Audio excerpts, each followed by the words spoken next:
할렐루야. 아멘. 네, 오늘 재직 헌신 예배를 기대하고 기다리고 오신 우리 성도님들을 환영합니다. 우리 함께 찬양할 텐데 그 첫 번째 찬양을 할 때 그 찬양의 가사가 하나님을 향한 나의 고백, 우리의 고백이 되길 원한다는 마음으로 가사를 한번 보시면서 찬양하셨으면 좋겠습니다.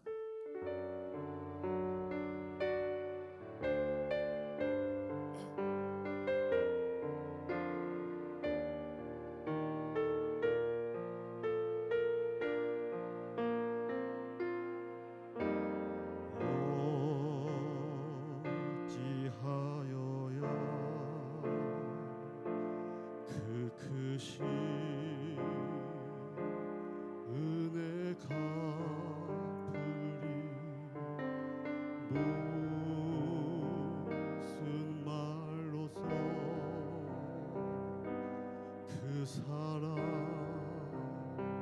참 감사하니 하늘에 천군 천사라도 나의 마음 모르리라. 나 이제 새 소망이 있으니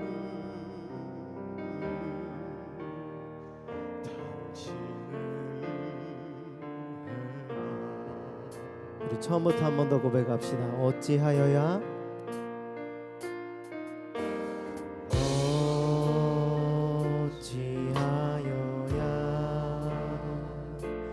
그 크신 은혜가 갚으리. 무슨 말로써 그 사랑 참 감사리요. 하늘에 천군 천사라도 나의 마음 모르리라. 나 이제 새 소망이 있으니 당신의 은혜라. 하나님께 영광. 하나님께 영광.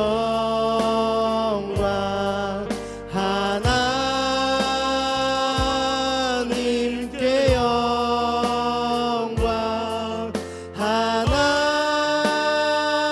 하나님께 영광. 날 사랑하신 주 그 피로 날 구하사 죄에서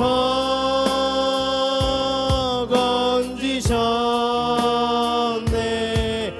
하나님께 영광. 날 사랑하신 주. 우리 처음부터 한 번 더 고백합시다. 나의 고백이 되길 원하며 어찌하여야 그 크신 은혜가 갚으리. 무슨 말로써 그 사랑 참 감사리요. 하늘에 천군 천사라도 나의 마음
더 고백합시다. 내 사모하는 주님, 온 세상 구주시라. 내 사모하는 주님, 영광의 왕이시라. 나를 죄로부터 구원해 주신 그 하나님 앞에 영광의 박수 올려드립시다. 아멘. 아멘. 우리 이 시간 박수 치면서 찬양하도록 하겠습니다.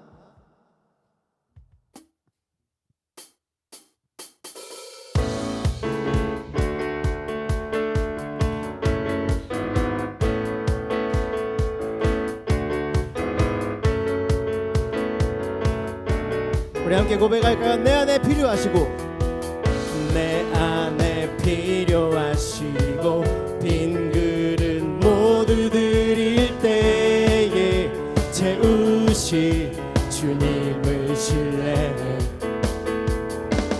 내 모든 열정 드릴 때 결핍이 꿈의 도구 되어 세우신 주님을 찬양해. 아멘. 주님은 나의 힘이요, 주님은 나의 산소망. 나를 주목하시는 주님만 바라보네. 주님은 나의 빛이요, 주님은 내 삶의 구원자. 나의 꿈을 드리며 주님만 바라보네. 영원히.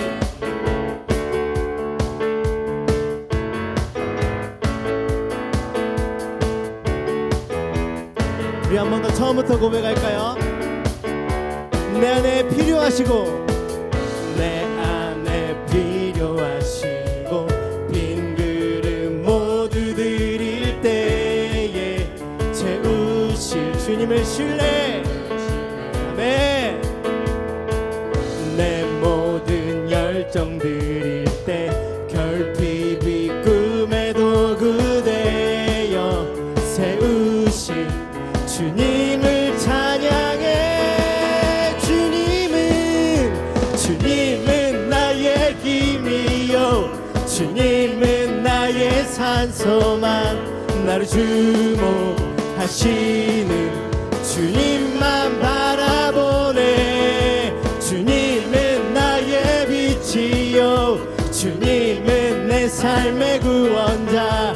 나의 꿈을 드리며 주님. 우리 한 번 더 고백합시다. 주님은 나의 힘이요, 주님은 나의 산소망. 나를 주목하시는 주님만 바라보네. 주님은 나의 빛이요, 주님은 내 삶의 구원자. 나의 꿈을 드리며 주님만 바라보네. 영원히.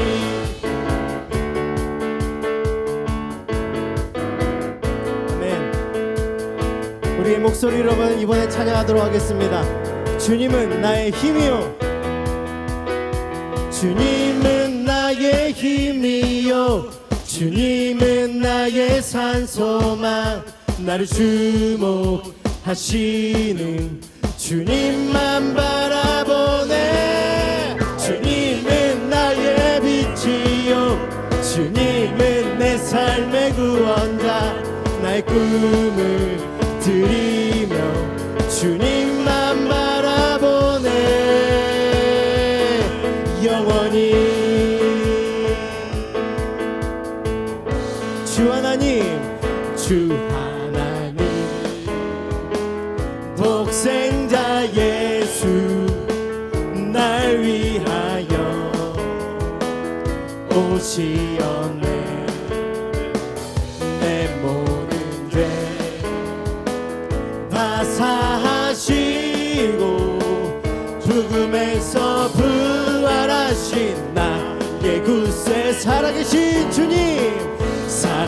살아계신 주 나의 참된 소망 걱정 근심 전혀 없네 사랑의 주네 갈 길 인도하니 내 모든 삶의 기쁨 네 우리 2절로 고백합시다 주 안에서 거듭난 생명 도우시는 주의 사랑 참 기쁨과 확신 가지고 예수님의 도우심을 믿으며 살아계신 주 나의 참된 소망 걱정 근심에 전혀 없네 사랑의 주 내 갈 길 인도하니 아멘 내 모든 삶의 기쁨 우리 3절로 고백합시다 그 언젠가 주 뵐 때까지 주를 위해 싸우리라 맨 승리의 길 멀고 험해도 주님께서 나의 앞길 믿음으로 고백합니다 살아계신 주 나의 참된 소망 걱정 근심 전혀 없네 사랑의 주네 갈 길 인도하니 내 모든 삶의 기쁨 우리 마지막으로 한 번 더 고백합시다 살아계신 주 나의 참된 소망 걱정 근심 전혀 없네 사랑의 주네 갈 길 인도하니 내 모든 삶의 기쁨 늘 충만 내 모든 삶의 기쁨 내 모든 삶의 기쁨 늘 충만 마지막으로 고백합시다 내 모든 삶의 기쁨 늘 충만하네 나에게 기쁨과 생명을 주신 하나님 앞에 영광의 박수 돌립시다 모든 영광 하나님 앞에 올려드립니다 아멘 아멘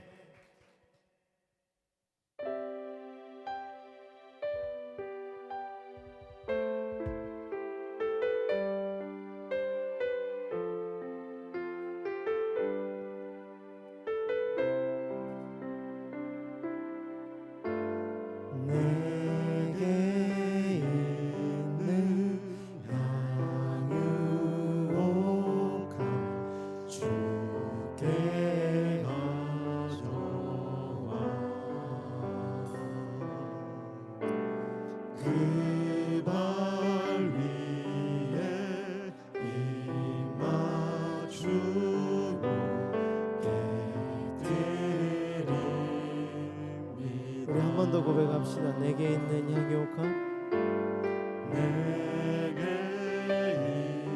나의 가장 귀한 걸 하나님 앞에 내어드렸으면 좋겠습니다.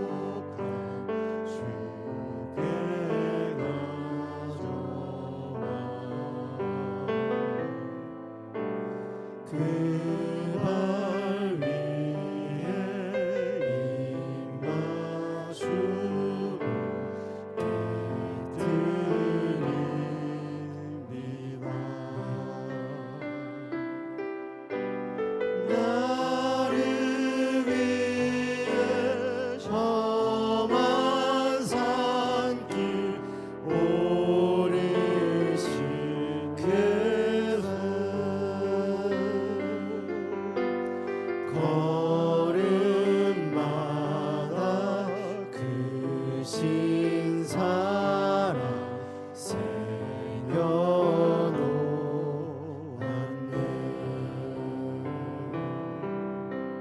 우리 처음부터 한 번 더 고백합시다. 내게 있는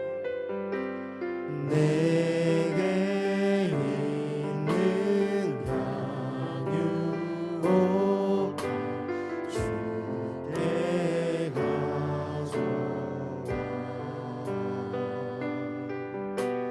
그 발 위에 입 맞추고 개들이 주님 다시 이 땅 위에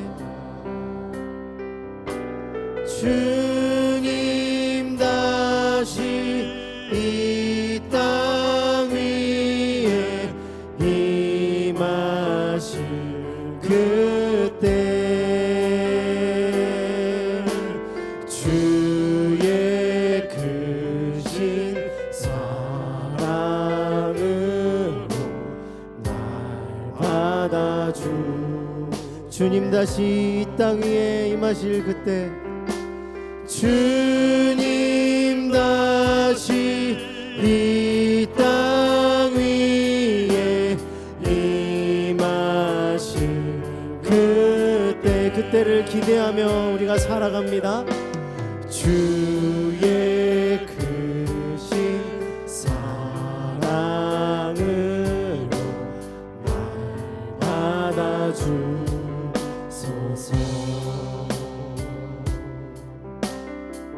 주님 말씀하시면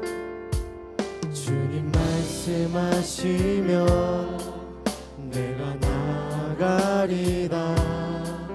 주님 뜻이 아니면 내가 멈춰서리다. 나의 가고 서는 것 주님 뜻에 있으니 오 주님 나를 이끌 처음부터 한 번 더 고백합시다. 주님 말씀하시면 내가 나아가리다. 주님 뜻이 아니면 내가 멈춰서리다. 나의 가고 서는 것 주님 뜻에 있으니 아멘. 오 주님 나를 이끄소서. 뜻하신 그곳에 나 있기 원합니다. 이끄시는 대로 순종하며 살리니 연약한 내 영혼 통하여 일하소서. 주님 나라와 그 뜻을 위해 뜻하신 그곳에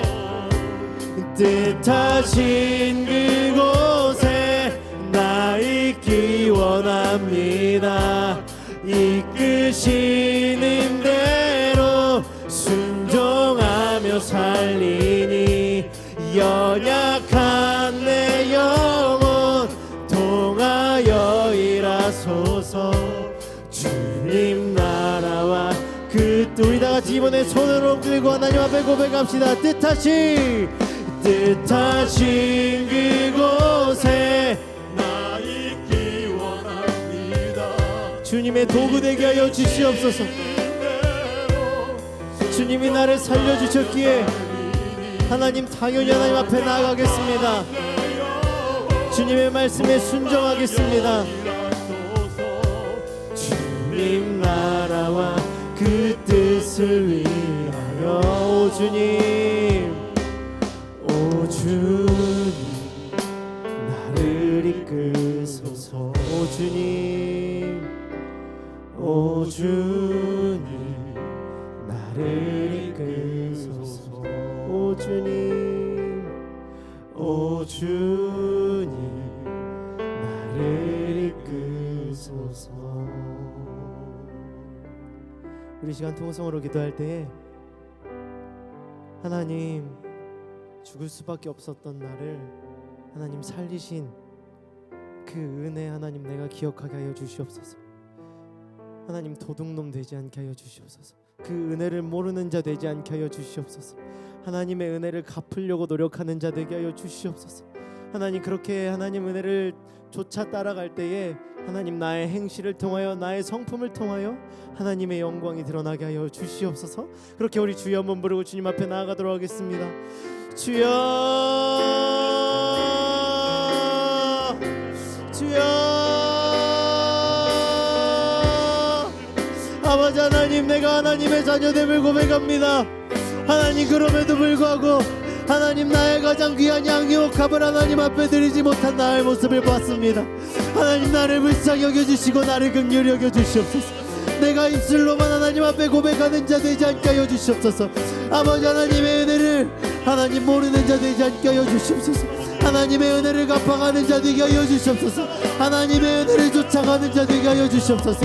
하나님의 은혜를 따라가는 자 되게 하여 주시옵소서.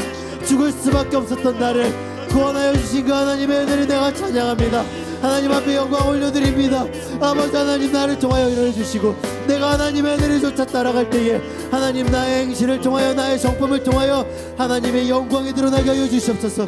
하나님의 구원에 이르게 하여 주시옵소서. 하나님이 다시 오실 그때까지 하나님의 말씀에 충성하여 쫓아 나가겠사오니 하나님 나를 주목하여 주시옵소서.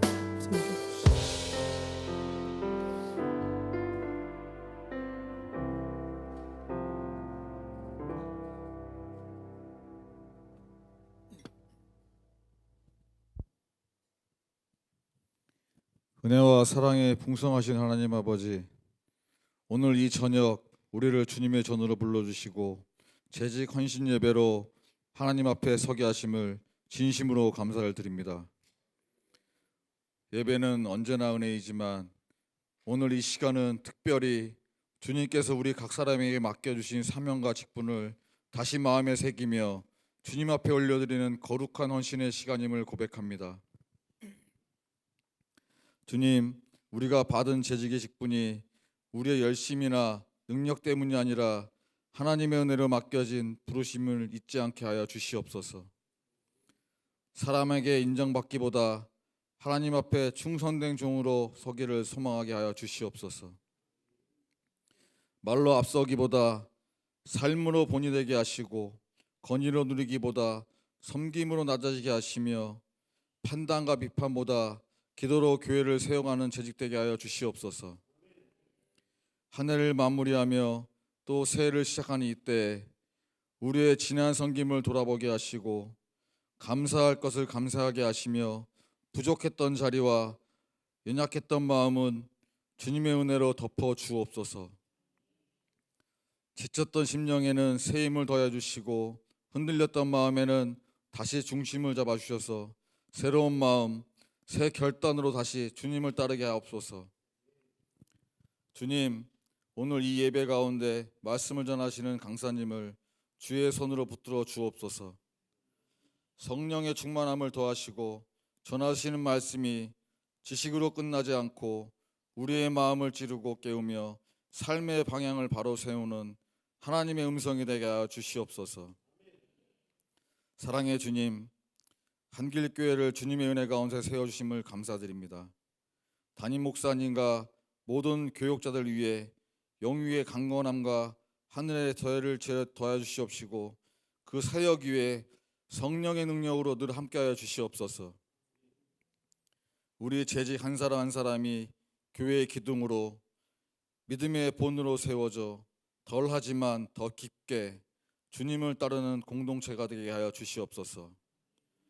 오늘 이 예배를 통해 드린 우리 헌신과 결단이 이 시간의 감동으로 머무르지 않게 하시고 가정과 일터와 교회 현장 속에서 순종과 섬김의 삶으로 이어지게 하여 주시옵소서. 우리의 모든 헌신을 기쁘게 받아줄 수 믿사오며 우리를 위해 자신을 온전히 드리신 우리 예수 그리스도의 이름으로 기도드립나이다.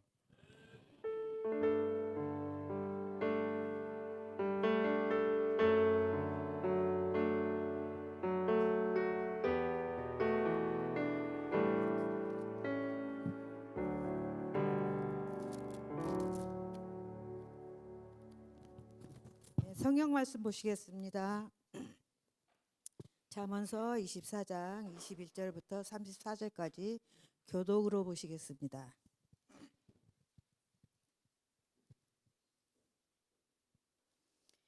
내 아들아 여호와와 왕을 경외하고 반역자와 더불어 사귀지 말라.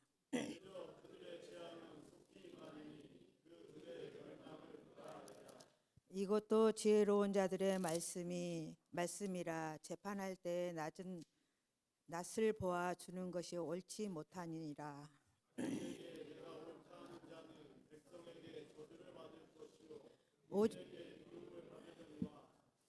오직 그를 견책하는 자는 기쁨을 얻을 것이요 또 좋은 복을 받으리라. 내 일을 밖에서 다스리며 너를 위하여 밭으로 준비하고 그 후에 내 집을 세울지니라.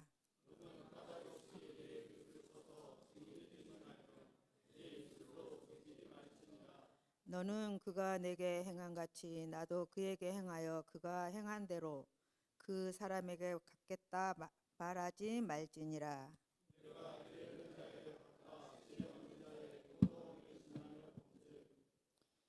가시덤불이 그 전부에 퍼졌으며 그 지면이 거친 풀로 덮었고 돌담이 무너져 있기로.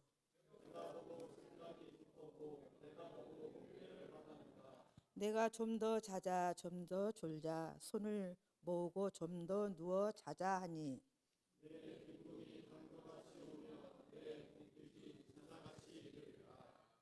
아멘. 할렐루야. 네, 오늘 참 잘 오셨습니다. 오늘 제가 특별한 날이라고 말씀드렸는데 안 오신 분들, 못 오신 분들은 큰 손해일 것 같고요. 오신 분들은 너무 잘 오셨으니까 우리 옆에 분 보면서 이렇게 인사하면 좋겠습니다. 참 잘 오셨습니다. 인사하겠습니다. 참 잘 오셨습니다. 오늘 안 보이는 분들도 계시지만 또 오랜만에 오신 분도 계시고 우리 성집사님 약속을 지키셨습니다. 네. 우리 지난 재직 세미나 때 정말 성집사님 모든 걸 걸고 이제 앞으로 예배에 참석하실 것처럼 말씀하셨는데 수요일 날 안 보여서 제가 조금 실망했는데 오늘 오셨어요. 제가 너무 앞에 서 계시는 거 보고 너무 깜짝 놀랐습니다. 너무 마음이 너무 좋고 또 제가 참 또 사랑하고 좋아하는 제 친구 목사님인데 작년에 우리 한밤 때 오셔서 또 좋은 귀한 말씀 전해주셨던 이대식 목사님도 오늘 좀 방문해 주셨습니다. 이 시간 우리 같이 찬양하면서 주가 일하시네 찬양하면서 오늘 재직 헌신 예배니까 준비한 예물을 하나님 앞에 정성껏 드린 후에 정드리 집사님 나오셔서 기도해 주시겠습니다. 날이 저물어 갈 때, 날이 저물어 갈 때, 빈들에서 걸을 때, 그때가 하나님의 때. 내 힘으로는 안 될 때, 왼손으로 걸을 때, 내가 고백해 여호와의 우리 모인 이곳에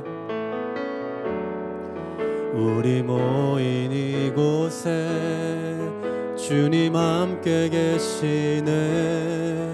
누리네 아버지 은혜.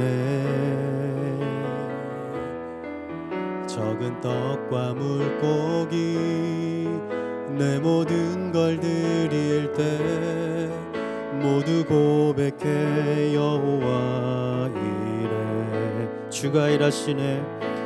주가 일하시네. 주가 일하시네. 주께 아끼지 않는 자에게 주가 일하시네. 주가 일하시네. 신뢰하며 걷는 자에게. 드려진 예물을 위해 우리 삼여준도 회장 되시는 정드리 집사님 기도해 주시겠습니다.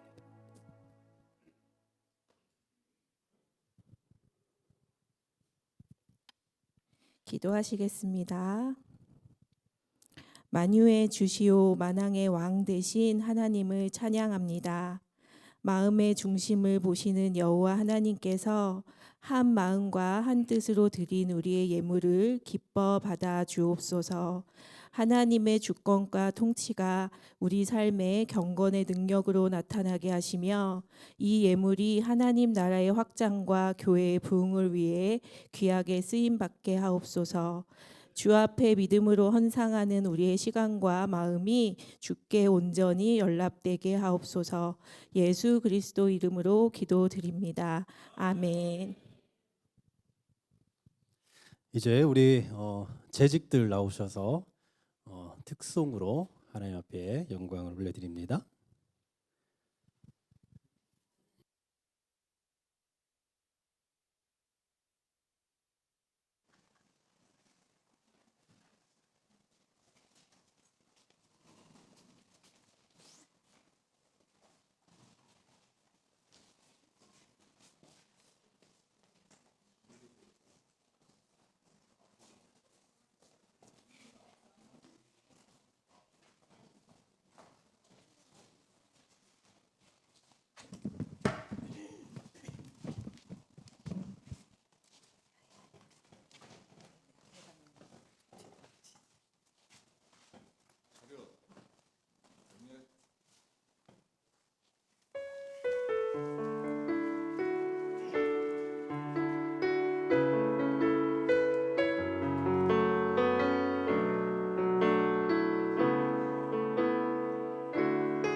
네, 감사합니다.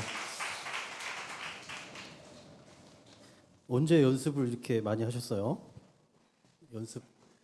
연습 안 하신 것 치고 너무 잘하시는데 깜짝 놀랐습니다. 오늘 여러분들 많이 출출하실 것 같은데 특별히 여러분들을 위해서 우리 또 이동우 장로님 가정에서 또 빵을 준비해 주셨습니다. 가시는 길에 꼭 받아 가시면 되겠고요. 예배가 끝난 후에만 나눠드립니다. 중간에 가시면 빵을 못 먹으니까 예배가 끝나고 나가면서 챙겨 가시면 되겠습니다. 감사한 마음으로 드시면 되겠고요. 이제 우리 설교자 오늘 말씀을 전해주실 우리 조일남 목사님 좀 간단히 소개하겠습니다. 제가 다른 헌신 예배, 다른 집회 강사보다도 유독 좀 신경이 많이 쓰이는 게 사실 재직 헌신 예배거든요. 왜냐하면 정말 많은 사람들과 많은 성도들의 어떤 심리와 속성과 또 이런 뭐 신앙 상태 이런 것들을 좀 다 헤아릴 수 있는 강사가 필요해서 그래서 좀 쉽지 않았는데 잘 소개를 받아서 우리 또 목사님을 모시게 됐고 그리고 목사님과 제가 뭐 짧은 기간 동안 이렇게 좀 이 교제를 해보면서 정말 잘 모셨다라는 확신이 오늘까지 계속 들고 있습니다. 앞으로도 좀 우리 목사님을 통해서 또 저도 좀 여러 가지 많은 도움을 좀 받을 수 있을 것 같다라는 그런 기대가 들고요. 지금은 무지개 교회에서 담임으로 섬기고 계시고 또 얼마 전까지 또 한샘 교회를 섬기시면서 또 그곳에서 제 지난번에 한번 우리 재직들에게는 이미 소개를 했습니다만 자발적으로 이제 교회를 건강하게 세워 놓으시고 또 연약한 교회를 세우기 위해 은퇴를 하시고 또 지금 무지개 교회를 담임으로 섬기고 계십니다. 우리 목사님 통해서 오늘 주시는 말씀을 통해 우리가 재직으로서 어떠한 어떤 신앙인으로서 또 어떠한 발전적인 그 신앙인으로서 교회를 세워 나갈 것인가를 확립하고 또 그렇게 결단할 수 있는 은혜가 있기를 소망합니다. 우리 기대하는 마음으로 우리 조일남 목사님 나오실 때 힘찬 박수로 모시도록 하겠습니다.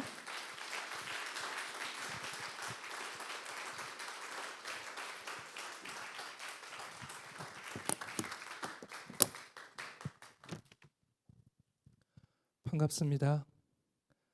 네, 제가 소개를 받으면 궁금해하시는 게 있어요. 목사님, 남동생은 이남인가요? 제 이름이 일남이라서. 네, 제가 남동생이 있어서 일남이가 아니고 누님이 위로 셋이 있어서 아들이 하나밖에 없어서 일남입니다. 얼마나 촌스러운 이름인지. 네, 그래도 그 덕에 사람들이 저를 이름을 쉽게 기억해 주셔서 감사한 것 같아요. 옆에 분들하고 인사 한번 더 하면 좋겠는데 제가 교회를 갈 때마다 꼭 하는 인사인데 인사가 좀 어려워요. 보통 사람이 하기가 힘든 인사인데 그래도 여러분들은 잘 따라하실 것 같습니다. 자, 첫 번째입니다. 옆에 사람을 잠깐 보시면서 인사합시다. 당신이 잘 되기를 원합니다. 네, 보통 여기까지는 잘 따라하시는데 그 다음은 진짜 힘들어요. 잘 들으셔야 돼요. 당신이 저보다 더 잘 되기를 원합니다. 인사합시다.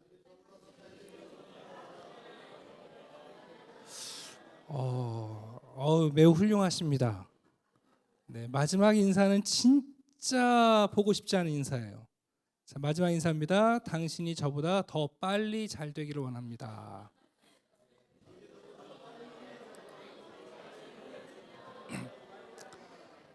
네, 제가 이 인사를 하는 이유는 한국 사람들이 평등 의식이 굉장히 높습니다. 평등 의식이란 말은 되게 어려운 말인 것 같지만 간단해요. 한국 사람들은 내가 밥 한 끼 못 먹는 건 참아요. 근데 누가 나보다 한 끼 더 먹는 건 못 견뎌요. 우리 집 애가 나 닮아서 공부 못하는 건 그러려니 하는데 옆집 애가 이유도 없이 공부 잘하는 건 못 견뎌요. 근데 이게 세상 사람들만 그런 게 아니라 교회 안에 있는 우리들도 그래요. 누군가가 잘 됐다고 그럴 때 정말 기뻐하고 좋아하는 게 아니라 속으로는 언제까지 잘 되나 보자 그런 마음들이 있어요. 근데 진짜 여러분 하나님께서 우리에게 주시는 마음, 하나님의 행동은 뭐냐면 창조해 주신 그분이 우리가 그분보다 더 잘 되기를 바라시는 거잖아요. 성탄절 아닙니까? 하나님께서 자기의 아들을 우리에게 주시면서 우리가 그 아들보다 더 잘 되기를 원하시는 거잖아요. 그게 여러분 우리 안에 있는 그리스도인의 진실한 마음이 되지 않겠습니까? 그래서 이런 인사를 하면 되게 낯설어하세요. 나보다 더 잘 되기를 원합니다. 저는 정말 제가 섬기는 교회보다 이 한길교회가 잘 되기를 바랍니다. 네, 진심입니다. 네, 제가 진심이라는 걸 여러분이 이제부터 이해하시도록 잠깐 설명을 해드릴 텐데, 저는 19살 때 전도사가 되어서 지금까지 37년 동안 목회를 하고 있습니다. 37년 동안 10개의 교회를 거쳐왔고요. 그 10개의 교회는 적게는 40명의 성도서부터 많게는 10,000명의 대형 교회에서 사역을 했습니다. 교회 총괄로 14년 정도를 사역을 했고요. 사역하는 동안 교회 건축을 3번 했습니다. 놀라운 사실은 한국 교회가 부흥되지 않는다는 이 어려운 때에 저는 지난 36년 동안 항상 부흥을 경험하며 여기까지 왔습니다. 지금으로부터 9년 전에 과천에 있는 한샘교회에서 저를 담임으로 청빙했어요. 근데 한샘교회는 5년 동안에 담임 목사가 4번 바뀐 매우 혼란스러운 교회였어요. 한 80명 있던 교인들이 교회가 어려워져서 한 47명 남아 계시더군요. 주일학생 4명. 네, 그게 9년 전의 일이고요. 9년 동안 하나님께서 은혜를 주셔서 지금은 작년 교인 한 250명, 주일학교가 100여 명이 모이는 교회로 성장했습니다. 한샘교회는 코로나 기간에도 매년 40명의 성도들이 새롭게 등록을 했습니다. 주일학교가 늘어나면 여러분 어떤 폐단이 있는 줄 아십니까? 성도들의 연령이 낮아집니다. 그래서 한샘교회가 평균 연령이 40대 초반인 교회가 됐어요. 제가 나이가 몇 살인지 가늠이 되시나요? 네, 제가 이제 쥐띠니까 올해 53세인데 작년에 제가 은퇴를 했습니다. 여러분 언제까지 목사가 70세 자기 밥그릇 차지하고 자기를 위해서 교회를 이용할 수 있겠어요? 저는 제가 섬기는 교회가 정말 잘 되기를 바랬고 교회가 너무 잘 성장했고 별로 감동이 없으신데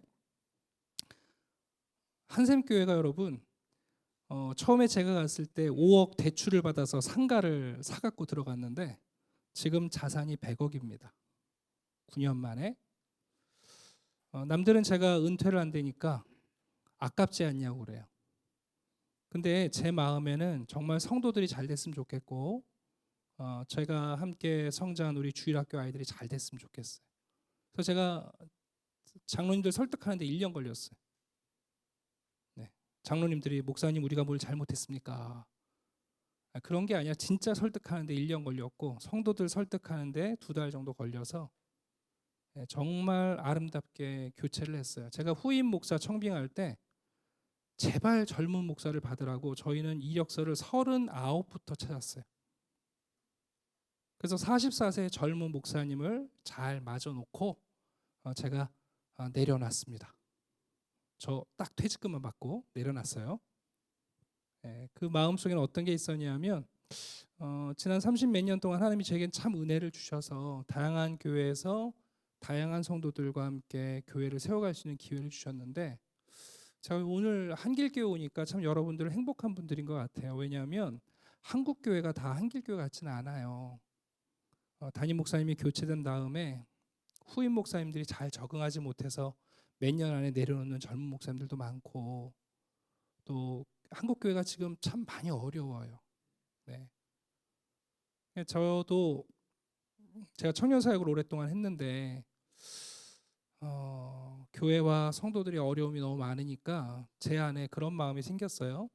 어쨌든 저는 행복하게 목회를 지금까지 해왔는데 좀 더 나이 먹기 전에 어려운 교회들 제가 이름 붙이기는 앰뷸런스 사역이라는 이름을 붙였는데 위기 교회와 위기 성도들을 좀 섬겨야겠다 그런 마음을 갖고 제가 은퇴를 했어요.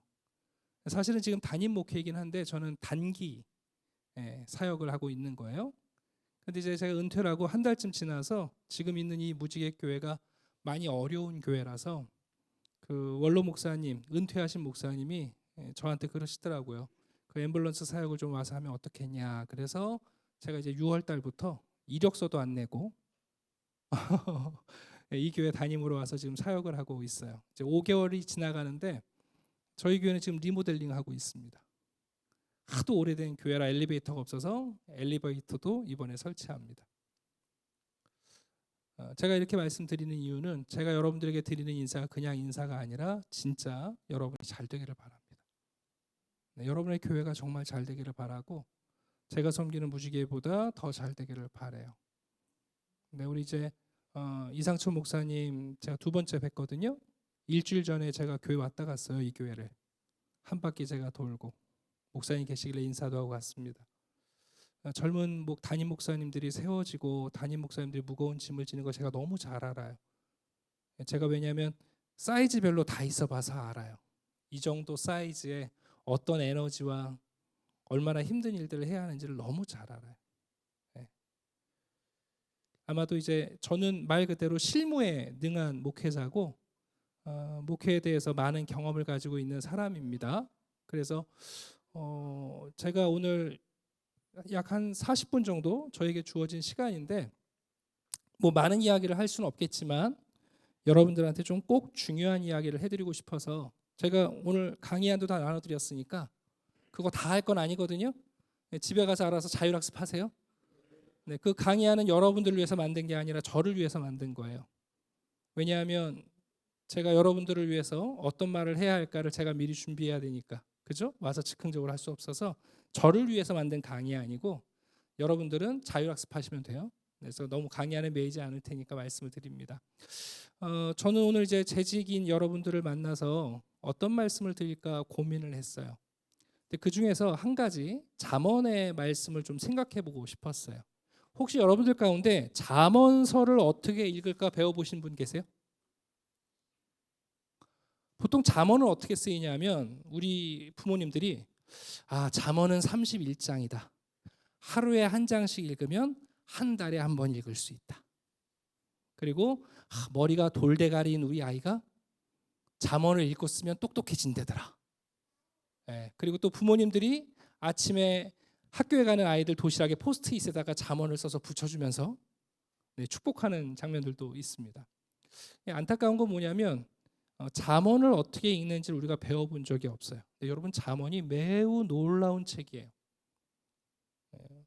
간단하게 말씀드리면 오늘 우리가 읽은 본문의 내용 중에 30절부터 34절까지의 내용이 이 책을 어떻게 사용해야 되는지에 대한 가이드예요. 여러분 잠언 읽다 보면 맥락이 있어 보이세요? 아니면 맥락이 없어 보이세요? 맥락이 없어 보이죠. 심지어 잠언에는 여러분 모순적인 이야기가 나와요. 어떤 때는 침묵하래요. 근데 어떤 때는 말을 잘하는 게 입맞춤 같대요. 말을 하라는 거예요? 하지 말라는 거예요? 장로님이신가요?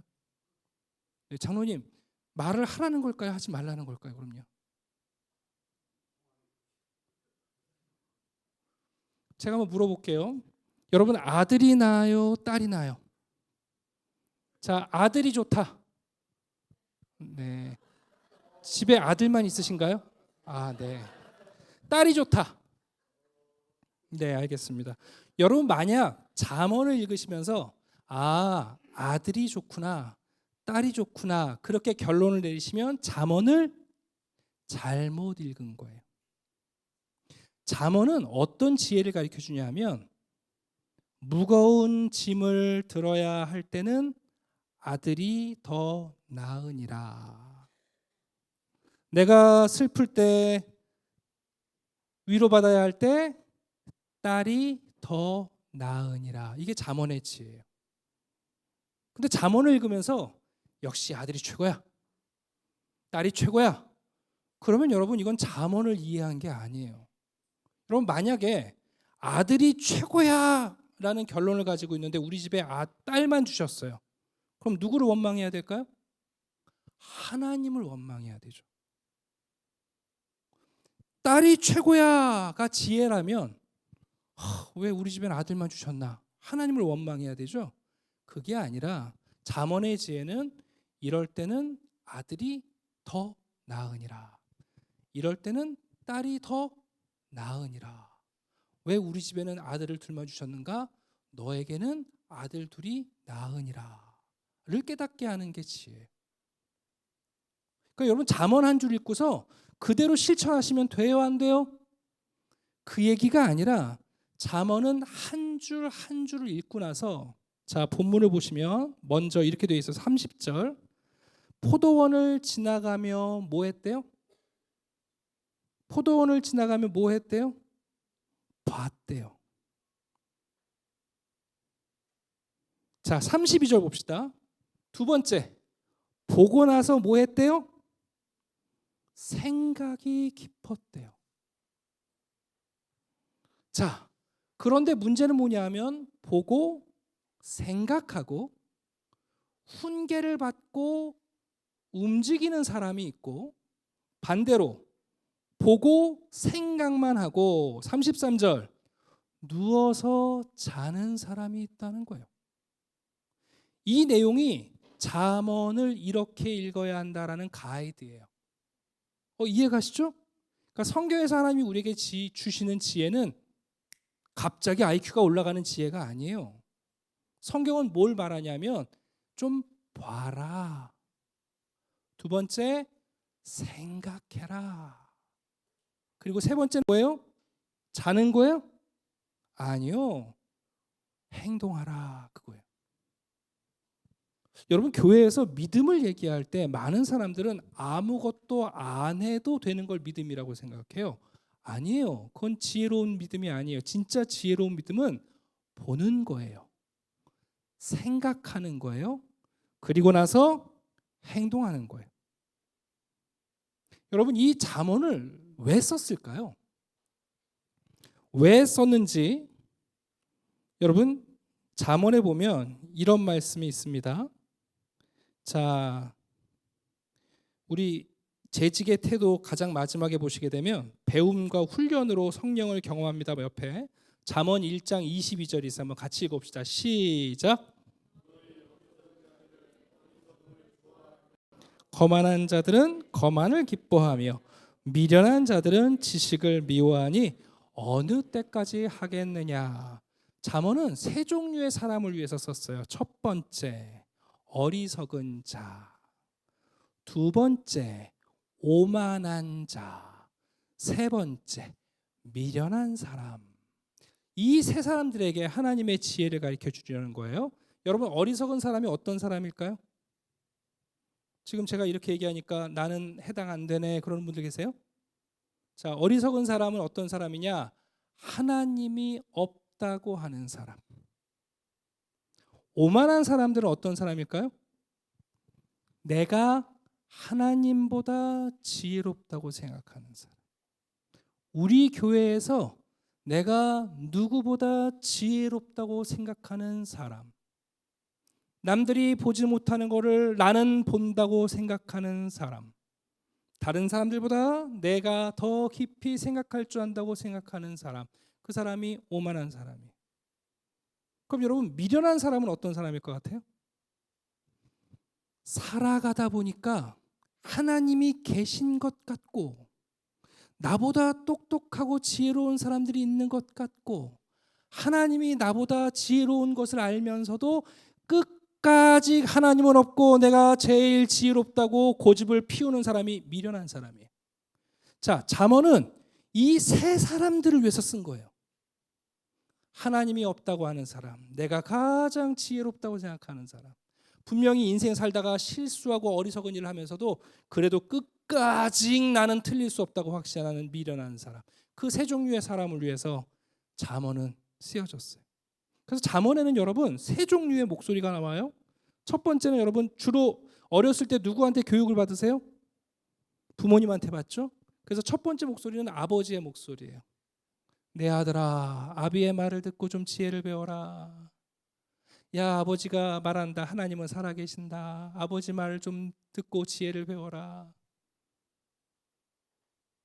근데 여러분 부모 말 들어야 안 들어요? 죽어라 안 들어요? 그럼 두 번째 또 누가 우리를 가르치시죠? 선생님들이 가르쳐요. 그래서 두 번째가 뭐냐면 스승의 목소리예요. 물론 똑같아요. 스승도 제자를 아들처럼 생각해가 내 아들아 내 말을 좀 들으라. 내 아들아 내 말을 좀 들으라. 선생님 말 들어요 안 들어요? 안 들어요. 그러다가 마지막에 누구 말 듣는가? 여시 같은 여자 말 들어요. 그래서 여러분 마지막에 나오는 목소리가 지혜 여인의 목소리예요. 자, 이 세 목소리는 우리에게 지혜를 가리키는 목소리예요.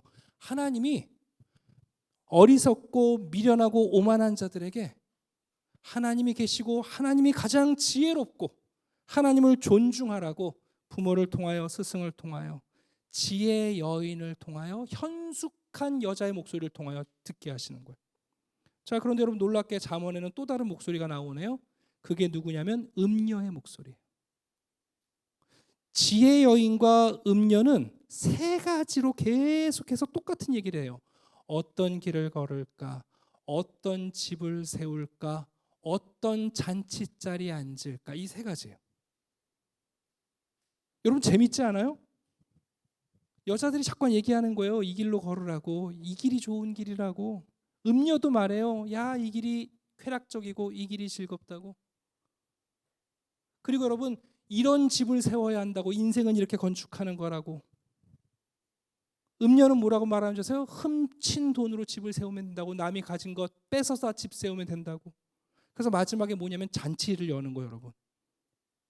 지혜로운 여인과 함께 안전한 집에서 풍성한 내가 뿌리고 거둔 것을 누리는 잔치가 있고, 훔친 사과가 맛있다고 음료와 함께 남의 것으로 잔치 벌이다가 집이 무너지는 일이 벌어져요. 그게 여러분 잠언의 전체 이야기예요.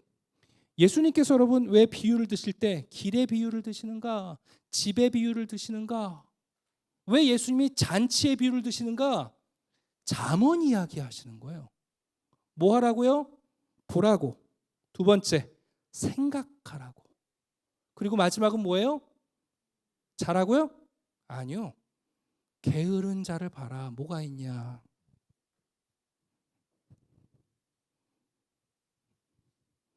너무 깨끗해서 쓰레기가 하나도 없네요. 쓰레기로 쓸만한 게 뭐가 없을까요? 네. 그거 구겨도 됩니까?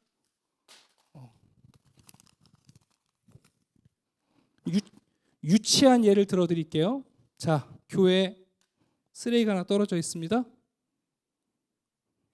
지혜로운 성도, 지혜로운 재직, 게으른 성도, 게으른 재직을 한번 생각해 봅시다. 보셨어요? 보셨어요? 그럼 뭐 해야 돼요? 생각해야죠. 혹시 저거 누가 저기다 갖다 놨나? 쓰레기인가? 아닌가? 내가 오늘 청소당번인가 아닌가? 생각해야죠. 그죠? 물론 이건 깨끗한 쓰레기니까 그렇습니다만 누가 여기다가 오바이트를 해놨다. 생각해야죠. 어떤 사람은 몰라 난 몰라. 안 봤어. 안 본 걸로 할 거야. 그러나 여러분 누군가가 줍는 순간 쓰레기는 사라지고 깨끗해져요. 여러분 지혜로운 교회라는 건요. 무슨 석박사들 많이 모이고 은사 많이 받고 기도 많이 하시고 여러분 거기에 있는 게 아니에요. 우리가 살아가면서 여러분 지혜로운 사람은요. 어리석지 않아요. 하나님이 계시다는 걸 알아요. 하나님이 우리를 감찰하신다는 걸 알아요. 하나님이 나와 동행하신다는 걸 알아요. 내 삶의 모든 영역이 하나님이 내게 주신 하나님의 주권적 영역임을 인정해요. 나의 판단과 나의 얕은 꾀와 나의 감정과 나의 기호가 나의 지혜가 아니라 하나님이 더 큰 지혜가 있다는 걸 아는 거예요. 여러분 신앙이라는 게 대단해 보이시죠? 아니요, 간단해요. 내 삶에 여러 가지 문제가 있어요. 내가 짓는 죄가 있어요. 봐야죠. 근데 못 봐요. 왜요? 다윗조차도 여러분 자기가 죄 지으면서 못 봤어요. 안 보이는 걸 어떻게 해요? 그런데 첫 번째가 뭐냐? 그게 보여요. 그럼 뭐 해야 된다고 여러분? 생각해야죠. 여러분, 생각은 하나님의 형상을 닮은 우리에게 주신 놀라운 신앙 활동이에요. 생각해야죠. 그런데 생각까지 하고 나서 졸아버리면 아무 일도 벌어지지 않아요. 사람들은 내가 옳은 생각을 했으니까 내가 옳은 사람이라고 생각을 해요. 내가 옳은 말을 했으니까 내가 바르게 살고 있다고 생각해요. 죄송해요, 여러분. 생각은 아무것도 아니에요. 말도 아무것도 아니에요. 그래서 여러분, 믿음이라는 건 뭐냐면 단순히 우리가 눈 감고 기도하는 게 아니라 놀랍게, 그래서 여러분, 믿음과 행동은 분리가 되지 않는 거예요. 내가 하나님을 믿는다는 것은 하나님이 계시다는 걸 아는 거고, 하나님이 가장 지혜롭다는 것을 아는 것이고, 그래서 거기서 멈추지 않고 내가 보고 생각하고 행동하는 거예요. 그 믿음이 여러분 행동과 이어져 있는 거예요.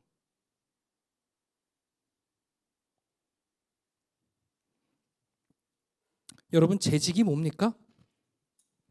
제가 정의를 적어놨는데 목사님도 재직이고 장로님도 권사님도 집사님도 다 재직이라고 해요. 요즘은 잘 쓰지 않는 말이죠. 재직이라는 개념은 이런 거예요. 재직은 권리가 아니라 뭐라고요?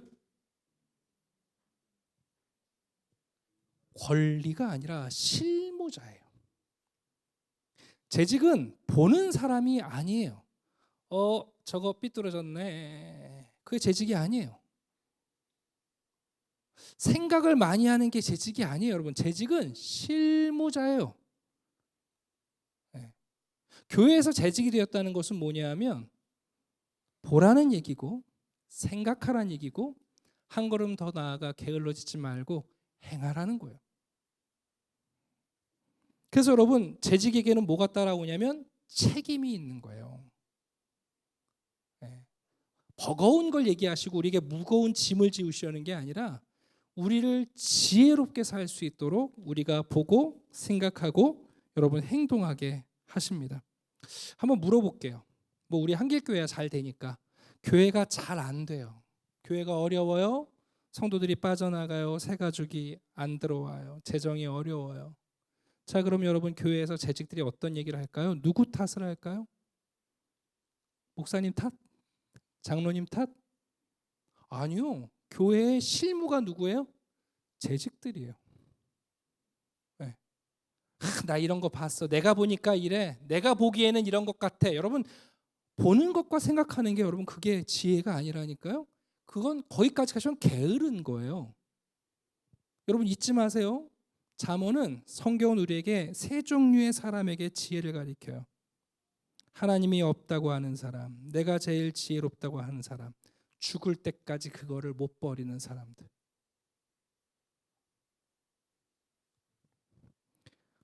자, 여러분들이 저는 참 좋은 재직들이 되었으면 좋겠어요.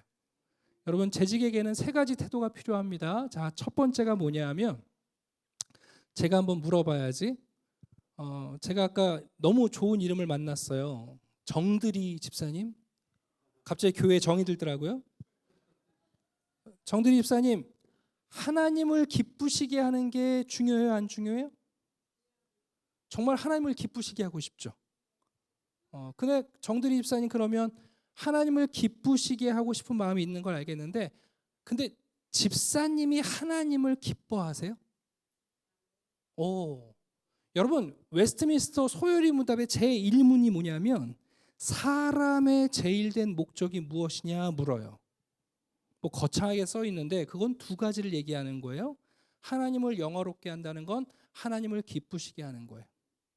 영원토록 그를 즐거워한다는 걸 하나님을 기뻐하는 걸 얘기해요. 근데 문제는 뭐냐면 이 소요리 문답이 얘기하는 건 하나님을 기쁘시게 하려는 마음과 하나님을 기뻐하는 게 분리되면 안 된다는 뜻이에요. 여기 지금 재직들이 계시는데요. 하나님을 기쁘시게 하려는 것하고 하나님을 기뻐하는 게 분리되면 이단이에요. 그 차이를 지금 이해하시겠어요? 이해를 못 하시네. 예를 들어 드릴게요. 간단해요. 여러분, 아이들이 엄마 아빠를 기쁘시게 하려고 해요.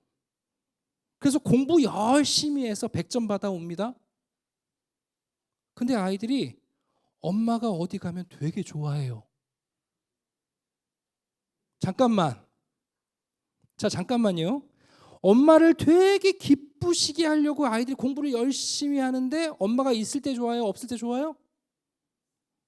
그럼 엄마를 기뻐하는 거예요? 안 기뻐하는 거예요? 그게 지금 문제인 거예요. 여러분, 신앙도 똑같은 거예요. 우리가 하나님을 기쁘시게 하려고 해요. 찬양하고 봉사하고 헌금하고. 근데 핵심은 어디 있냐면 하나님을 기쁘시게 하려는 것과 내가 하나님을 기뻐하는 게 분리가 되면 안 된다고요. 우리의 괴로움은 뭐냐면 하나님을 기쁘시게 하려면 할수록 하나님이 기쁘지 않은 거예요. 그래서 예배당을 나갈 때 이제 숨이 쉬어져. 여러분 재직에서 정말 중요한 건, 여기 재직들이 계시는데 저는 여러분한테 오늘 묻고 싶어요. 하나님을 기쁘시게 하는 거 중요해요. 근데 진짜 중요한 건 뭐예요? 하나님을 기뻐하는 거예요. 여러분, 하나님과 예수님이 어떻게 사역을 하셨어요? 하나님이 예수님 볼 때마다 뭐라고 그러세요? 내 기뻐하는 자라. 하나님이 예수님을 보시면서 쟤는 나를 기쁘게 하는 자가 아니라 내 기뻐하는 자라. 예수님이 하나님을 보면서 뭐라고 하세요? 나를 기뻐하심으로. 여러분, 신앙에서 정말 중요한 게 뭐냐면 빌립보에서 말하는 기쁨은요, 하나님을 기쁘시게 하는 의무를 말하는 게 아니라 우리가 하나님을 기뻐하는 걸 말하는 거예요. 자, 첫 번째 잊지 마세요. 오늘 점검하십시오. 나는 하나님을 기쁘시게 하려고 하지만 정말 하나님을 기뻐하는가? 이 두 가지가 분리되는 순간 하나님을 기쁘게 하면 할수록 이상하게 하나님이 기쁘지 않은 거예요. 엄마가 나한테 요구가 너무 많은 것 같은 거예요. 내가 이만큼 엄마를 기쁘게 했으면 엄마가 날 좀 그만 괴롭혔으면 좋겠는데 또 엄마가 이걸 더 하라고 하네요. 그러니까 엄마가 기쁘지 않은 거예요. 여러분, 우리 신앙이 그래지면 안 돼요. 웨스터민스터 신앙 고백의 첫 번째 소요리 문답은 그걸 묻는 거예요. 인생의 제일 된 첫 번째 목적은 하나님을 기쁘시게 하는 것과 하나님을 기뻐하는 게 하나가 되는 거다. 그게 여러분 인생이에요. 우리가 재직으로 여러분 하나님을 기쁘시게 하고 교회를 세워나가실 때 여러분 안에 하나님을 기뻐하는 기쁨을 잃어버리면 안 돼요. 그러면 대체 어떻게 하면 하나님을 기뻐할 수 있죠? 하나님을 기쁘시게 하는 것은 알겠어요. 의무를 하면 돼요. 한국 교회는 5가지를 하면 하나님을 기쁘시게 했다고 생각해요. 첫 번째, 주일 성수. 두 번째, 11조. 세 번째, 술 담배 안 하는 거. 교회에서 봉사 많이 하는 것. 마지막, 전도. 이 5가지 하면 내가 하나님을 기쁘시게 했다고 생각해요. 죄송합니다. 그러나 이 5가지를 했다고 해서 내가 하나님을 기뻐하는 건 아니에요. 2026년도가 이제 열흘이면 시작됩니다. 우리 여기 한길교회 우리 재직분들, 여러분 안에 정말 중요한 걸 점검하셔야 돼요. 하나님을 기쁘시게 하는 것과 하나님을 기뻐하는 내가 분리되지 않을 때 우리의 영혼이 기뻐해요. 근데 여러분, 그런 인생이 있어요, 없어요? 없어요. 왜요? 우리 안에는 하나님에 대한 불만과 불평과 적개심이 있거든요. 하나님을 바르게 생각하면 생각할수록 우리가 함량 미달이라는 걸 알게 되거든요. 그래서 하나님 앞에 사는 게 별로 기쁘지 않아요. 죄송해요. 하나님을 알면 알수록 우리가 축소되거든요. 하나님이 커지면 커질수록 나는 자꾸한 존재감이 사라지기 때문에 우리가 기뻐하지 않아요. 그래서 여러분, 우리가 기쁨을 발견하려면 누가 꼭 필요한가? 예수 그리스도를 사랑해야만 하나님이 기뻐져요. 예수 그리스도의 삶이 가장 고결하고 아름답게 되어야 우리가 하나님을 기뻐하게 돼요. 아버지를 위해서, 아버지를 사랑하기 때문에 십자가를 지신 예수 그리스도를 사랑하게 될 때, 그 예수 그리스도의 사랑을 알게 될 때, 그때 우리가 하나님을 기뻐하게 돼요. 놀랍지 않습니까, 여러분? 종교적 수행을 하고 여러분 40일 금식 기도한다고 해서 하나님이 기뻐지는 게 아니라 죽는 순간까지 하나님을 기뻐하신 그 예수 그리스도의 사랑을 알게 될 때 우리도 하나님을 기뻐하게 돼요.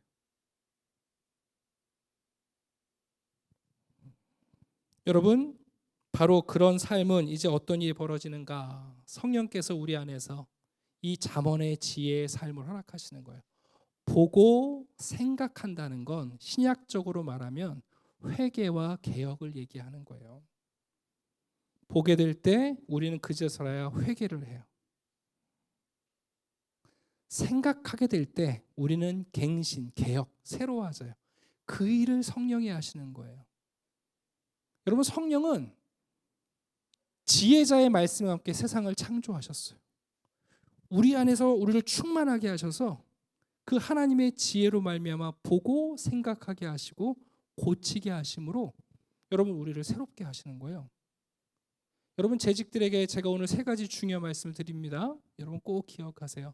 하나님을 기쁘시게 하는 거 중요해요. 안 중요하다는 뜻이 아니에요. 그러나 하나님을 기뻐하는 나의 태도와 그게 분리되면 여러분 우리 참 불행한 사람들 돼요. 대체 그럼 어떻게 하면 하나님을 기뻐할 수 있지? 그건 예수 그리스도의 모습밖에 우리가 발견할 곳이 없어요. 예. 그리스도의 삶을 보면서 그 삶이 아름답고 고귀하고 가장 탁월하다고 우리가 알게 될 때, 그리스도의 삶이 우리에게 지혜로 다가올 때 하나님을 기뻐할 수 있어요. 여러분, 그때 그 그리스도의 영이 우리 안에서 역사하기 시작하는 거예요. 계속해서 보게 하세요. 생각하게 하세요. 게으른 것이 아니라 그 지혜를 따라 하나님을 존중하며 일하게 하세요. 그 성령께서 가르쳐 주시는 3가지 지혜를 잠깐 소개해 드리려고 합니다. 여러분, 신앙은 뭘까요?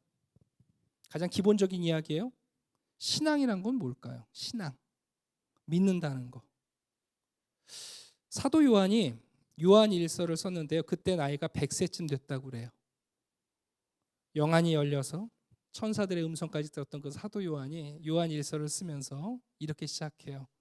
얘들아, 신앙이란 사귐이다. 신앙생활한다는 건 바로 사귐인데 누구랑 사귀는 거냐면 하나님과 사귀는 것이고 예수 그리스도와 사귀는 것이고 성령님과 사귀는 것이다. 그게 여러분 요한일서의 내용입니다. 제 얘기가 아니에요. 적혀 있어요. 아버지와의 사귐, 아들과의 사귐, 그리고 요한일서 후반부에 가시면 성령과의 사귐이 나와요. 여러분, 하나님이랑 사귀어 보셨어요? 예수님이랑 사귀어 보셨나요? 성령님이랑 사귀어 보셨어요? 여러분, 우리가 누군가를 만나서 사귀다 보면요, 그 사람을 알게 되잖아요. 아는 게 되게 많아요. 그럼 여러분, 그분을 우리가 어떻게 사귀죠? 나의 스승으로 삼고 사귀어요. 어떤 분을 만났는데 이분이 너무 의지가 굳건해요. 그러면 우리가 그분들을 어떻게 사귀냐면 지도자로 삼아서 우리가 사귀어요. 마찬가지로 삼위일체이신 하나님이 우리랑 교제할 때 그분은, 하나님은 우리랑 정말 다른 분이라서 하나님과 사귀는 방법이 있어요. 제가 지금부터 3가지를 말씀드릴게요. 여러분, 하나님이랑 사귀는 방법은 뭘까요? 어떻게 하면 하나님이랑 사귈 수 있어요? 하나님 연구 열심히 하면 하나님이랑 사귈 수 있을까요? 성경에 보면 하나님이랑 사귀는 방법은 딱 한 가지인데요. 예배밖에 없어요. 여러분, 우리가 하나님을 마주하게 되잖아요. 그분 앞에 우리가 무릎 꿇을 수밖에 없어요. 네. 그분 앞에 여러분 우리가 입술을 가리고요. 하나님은 우리랑 다른 존재이시기 때문에 하나님을 사귀는 유일한 방식은 뭐냐면 예배예요. 그래서 여러분, 성도가 정말 중요한 건 뭐냐면, 교회에 우리가 많은 행사도 있고 사역이 있지만 정말 중요한 게 뭐냐면 예배를 예배답게 드리는 거예요. 예배를 통해서 하나님의 크심을 발견하는 거예요. 여러분, 핸드폰이 가벼워요, 무거워요? 다 드실 수 있죠? 핸드폰이 여러분 발 앞에 있다고 해서 걸림돌이라고 생각하시는 분 계세요? 혹시 여러분 발 앞에 핸드폰이 있어서 걸려서 넘어질까 봐 못 지나가시는 분들 계세요? 없죠. 그런데 여러분, 이 문제가요, 내 눈앞에 가까이 있으면 어떻게 될까요? 캄캄해요. 별것도 아니에요. 가벼워요. 나 들고 다닐 수 있는 건데 이게 여러분 내 눈앞에 탁 있으면요, 캄캄해요. 아니 이거 조금만 멀리 띄워 놓으면 에이 별거 아니네 이렇게 되잖아요. 근데 이게 안 돼요. 왜 안 될까요? 아니 이 핸드폰을 내 눈앞에 캄캄한 데서 어떻게 멀리 떨어뜨려 놓을 수 있냐면 크신 분이 나와 이 문제 사이에 임재하실 때 이게 멀어지는 거예요. 여러분 예배가 왜 중요합니까? 아이고 내일이 결제일인데 내일 월급 줘야 되는데 아이고 건강 진단했는데 뭔가 문제 있다네 큰 병원 가라네. 근데 여러분 그때 하나님이 임재하셔서 나와 그 문제를 멀리 떨어뜨려 놓으실 때 그 하나님의 임재 그분과의 교제 사귐이 여러분 우리가 갇혀있던 문제를 멀리 떨어뜨려 놓게 만드는 거예요. 여러분 예배는 정말 중요한 거예요. 그래서 힘들 때 더 예배하시는 거예요. 예배의 현장에 오라는 뜻이 아니에요. 하나님의 임재 앞에 서야 된다는 거예요. 예배 드릴 때 움직이지 못할 산이 없구나. 내가 건너지 못할 강이 없구나. 하나님께서 이 바다를 마른 땅이 되게 하시겠구나. 그건 여러분 예배를 통해서 하나님과의 사귐을 통해서 얻는 지혜인 거예요. 그래서 하나님은 반드시 예배로만 사귈 수 있어요, 여러분. 아니, 하나님을 만나면 예배할 수밖에 없어요. 창세기를 보면 여러분 하나님이 아브라함부터 4대 족장에게 만나시면서 하나님의 이름을 하나씩 가르쳐 주시는 거예요. 여호와 이레, 여호와 삼마, 여호와 라파. 하나님을 만나면 우리는 장애인이 돼요. 여러분 야곱을 생각해 보세요. 그러나 그 평생의 장애가 야곱으로 하여금 하나님 앞에서 인생의 비밀을 발견하게 만들어요. 여러분 하나님은 예배를 통해서만 사귈 수 있어요. 그러니까 여러분 예배를 통해서 하나님과 사귀셔야 돼요. 그래야 기쁨이 있어요. 하나님을 만나는 기쁨. 자, 두 번째. 여러분 예수님하고는 어떻게 사귀죠? 예수님은 삼위일체이시긴 하지만 우리에게 찾아오시는 그 형태가 좀 다르시잖아요. 예수님은 우리처럼 육체를 입고 오셨어요. 손과 발, 음식을 드시고 주무시기도 하고 피곤하시기도 하고 우리가 걸어가야 할 인생의 일을 고스란히 걸으셨어요. 엄마의 모태에서 10달 있으셨고요. 출생하셨고요. 어려서 여러분 할례를 받고요. 그래서 성경은 예수님과 사귀는 방식을 뭐라고 말하면 나를 따라오너라 그러시면서 자기 십자가를 지고 나를 따르지 않는 자는 내가 합당자다. 그게 무슨 얘기냐면 예수님과 사귀려면 예수님과 똑같은 삶의 길을 살아가 보지 않으면 안 돼요. 제가 재미있는 얘기 또 하나 해드릴게요. 여러분 한국 남자들은 처음 만났는데 어떤 주제 이야기하면 금방 친해져요. 어떤 얘기일까요? 군대 얘기. 이상하죠? 오늘 만났는데 군대 얘기하면 다 통해요. 여자분들은 여러분 처음 만났는데 무슨 얘기하면 통할까요? 애 낳은 얘기. 왜 그렇죠, 여러분? 왜 통하는 거예요? 똑같이 훈련소 들어가서 굴러받고 자대 배치 받아받고 고생해받고. 예수님이랑 사귀시려면 여러분 교회에 10년 다니시는 게 문제가 아니라 예수님처럼 내가 제자가 되어서 도제처럼 그분이 걸어가신 그 길을 똑같이 걸어가 봐야 이심전심 예수님을 이해하고 사귀기 시작하는 거예요. 사실 교회 안에 신앙생활을 하시는 분들 가운데 예수님과 사귀는 게 뭔지 모르는 분들 많아요.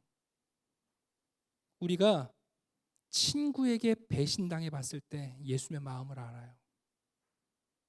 네. 누군가를 보고 민망히 여기는 마음이 생겼을 때 그리스도의 목자 되시는 마음을 알아요. 예수님과 사귀기 위해서 제자 훈련하는 거예요. 더 여러분의 레벨업 하려고 제자 훈련하는 거 아니에요. 아이템 모으시는 거 아니에요. 더 수준 높은 자리에 올라가려고 훈련받는 게 아니란 말이에요. 제자 훈련은 예수님과 똑같이 살아가면서 그 예수님과 말이 통하고 생각이 통하고 공감이 되기 위해서 하는 거예요. 예수님 여러분 그러기 전에는 안 돼요. 그래서 여러분 마지막에 우리가 어디까지 가봐야 될까요? 예수님이 어디서 죽으셨어요? 십자가에서. 그래서 여러분 우리 십자가까지 가봐야 예수님이랑 말이 통해요. 많은 사람들은 잘 쫓아가다가 십자가 앞에서 도망가잖아요. 아니요. 그 십자가까지 져서 죽어봐야 부활이라는 것을 놓고 예수님과 대화할 수 있잖아요. 그게 예수님과 사귀는 방식이에요. 나랑 예수님이랑 안 친한 것 같아. 왜 그렇게 느껴? 느낌이 하나. 그게 아니라 예수님처럼 살아봐. 그럼 예수님이 말씀하시고 내가 그분에게 말씀할 수 있어. 여러분, 성령님이랑은 어떻게 사귀는 줄 아세요? 성령님은 정말 까다로운 영이세요. 결벽증 있는 영이세요. 근데 되게 수다장이신 분이거든요. 근데 왜 여러분 성령님의 음성이 자주 안 들릴까요? 성령님은 정말 수다장이신데 굉장히 까다로우셔서 아무한테나 말씀을 안 해요. 성경에 보면 성령님은요, 깨끗하고 거룩한 성도들에게만 말씀을 하세요. 성령과 사귀는 방식은 우리의 삶이 정결하고 순결하고 거룩해지는 거예요. 여러분, 그때 듣는 음성이 진짜 성령님의 음성이에요. 내 안에 욕망이 가득하고 잔머리가 가득하고 내가 생각한 계획이 있고, 하나님, 이 여자 아닐까요? 이 여자가 제 아내가 돼야 되지 않을까요? 제일 예쁜데? 그건 여러분 성령의 음성이 아니에요. 자, 제가 오늘 여러분 신앙의 가장 기본적인 거예요. 신앙은 뭐라고요? 사귐이에요.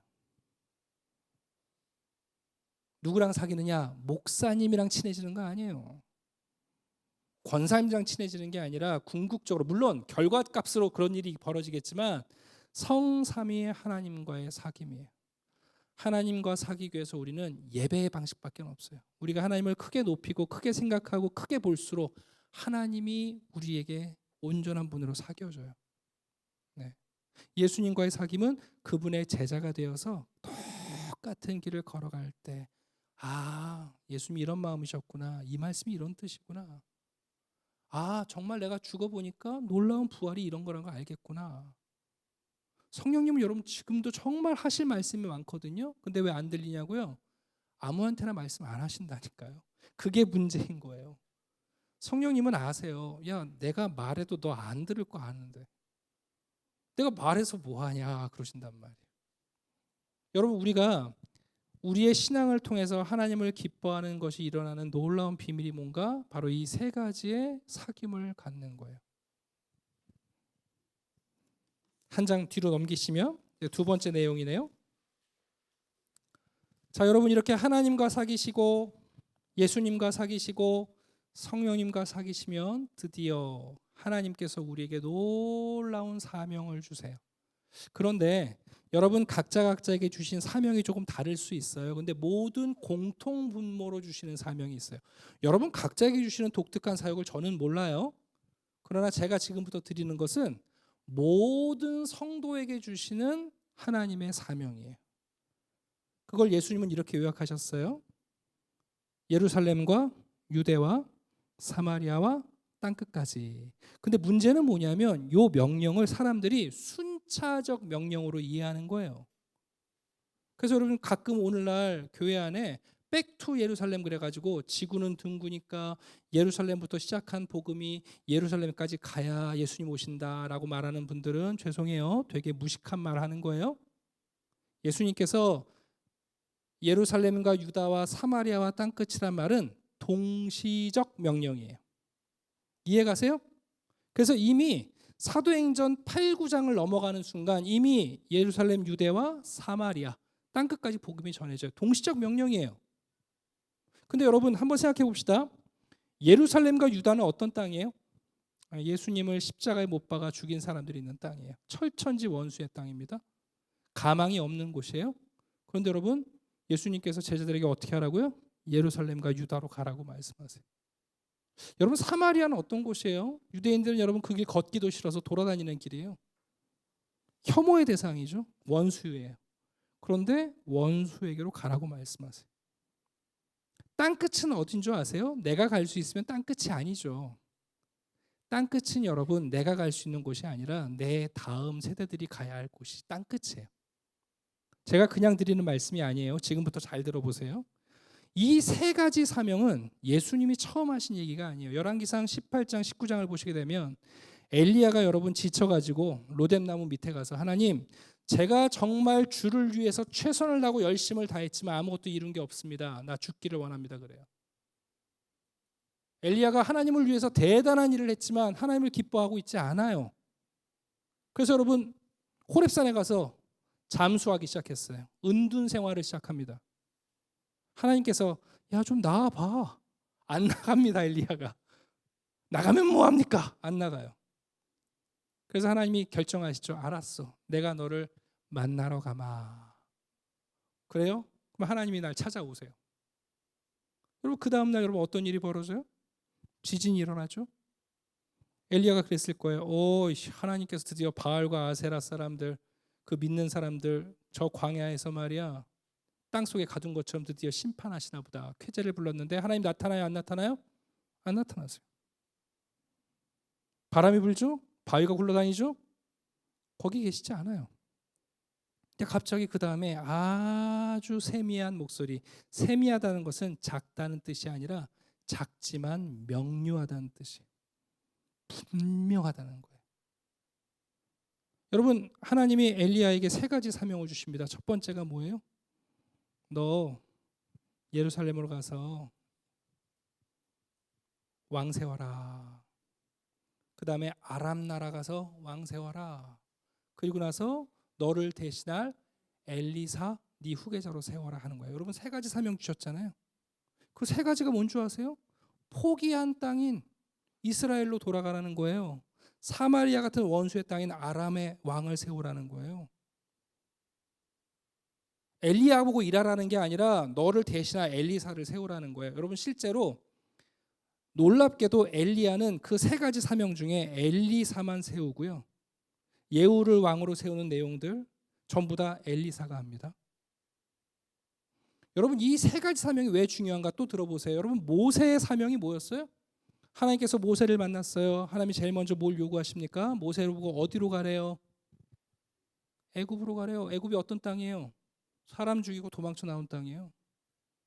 다시 가면 안 되는 땅이에요. 가기 싫은 땅이에요.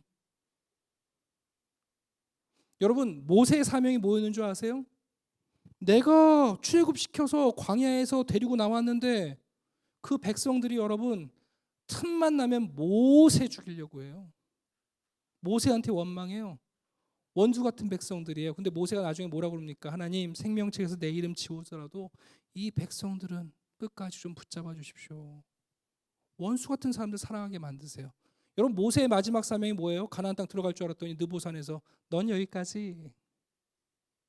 여호수아 세워라. 여호수아가 가나안 땅 정복해서 나눠줄 거야.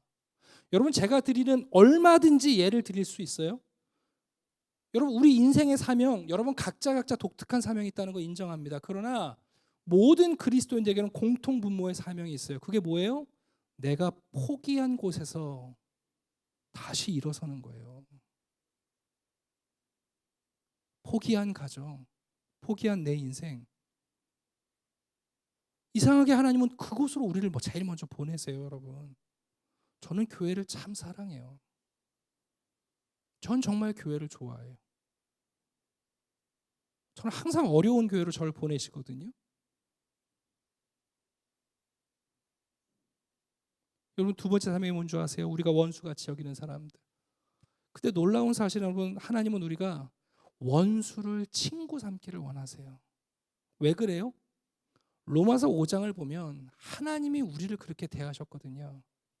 우리가 원수 되었을 때, 우리가 죄인이었을 때, 우리가 무지할 때, 아무것도 모를 때 하나님이 우리에게 자기 아들을 주셨어요. 아니 여러분 생각해 보세요. 우리가 무지해서 아무것도 모를 때 우리를 위해서 선물을 준비하시고 우리가 하나님을 적개심으로 원수가 되었을 때 그래서 하나님은 우리에게 뭘 원하시는가? 원수를 친구 삼기를 원하시는 거예요. 여러분 인생 살다 보면 원수 만나요? 안 만나요? 만나죠. 중학교 때 학교를 갔더니 일진들이 있네요. 아이 똥이 무서워서 피하냐 더러워서 피하지. 그냥 3년 조용히 살자. 고등학교 갔더니 또 일진 형들이 있네요. 아 여기서도 숨만 쉬고 살자. 대학교 갔더니 내 여자친구 빼앗아 가는 선배들이 있네요. 여러분 회사 가면 원수 있어요 없어요? 있죠. 그러다가 여러분 사랑하는 아내와 남편 결혼해 나중에 부부가 원수가 되죠. 아유 그래 결혼했으니까 이혼할 수 없고 살자. 자식이 원수가 됩니다. 무슨 얘기냐면 하나님은 끊임없이 우리의 주변에 원수를 두시는 것 같은데 그 원수 두시는 거 아니에요. 빨리 그 원수들을 친구로 삼는 기술을 배우라는 거예요. 하나님, 가는 곳마다 원수가 있습니다. 너무하신 것 아닙니까? 하나님, 아니 사실 걔네들이 네 친구들이 될 수 있는데 나는 네가 가는 곳마다 친구를 두는 건데 네가 왜 원수라고 자꾸만 규정하느냐. 여러분, 우리의 마지막 사명이 뭐냐면 다음 세대에 대한 거예요. 저는 한길교회가 주일학교 모습을 이제 홈페이지로만 봤어요. 여러분, 요즘 주일학교 안 된다고 그러죠. 왜 안 된다고 그래요? 입만 열면 하는 핑계가 뭘까요? 교회에서 목사님들이, 성도들이 입만 열면 하는 핑계가 뭐예요?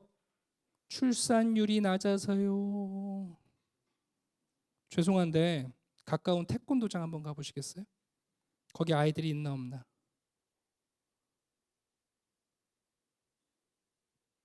여러분, 지금 대한민국의 주부들이 가장 고마워하는 분들이 누구냐면 태권도장 사범님들이에요. 왜요? 사범님들은 여러분 아이들이 학교 끝나면 픽업해줘요. 체육관 가서 몸과 마음을 전신 훈련을 시켜줘요. 과제 도와줘요. 줄넘기 하는 거 도와줘요. 애들이 태권도장에서 운동하고 오면 집에서 차분해져 있어요.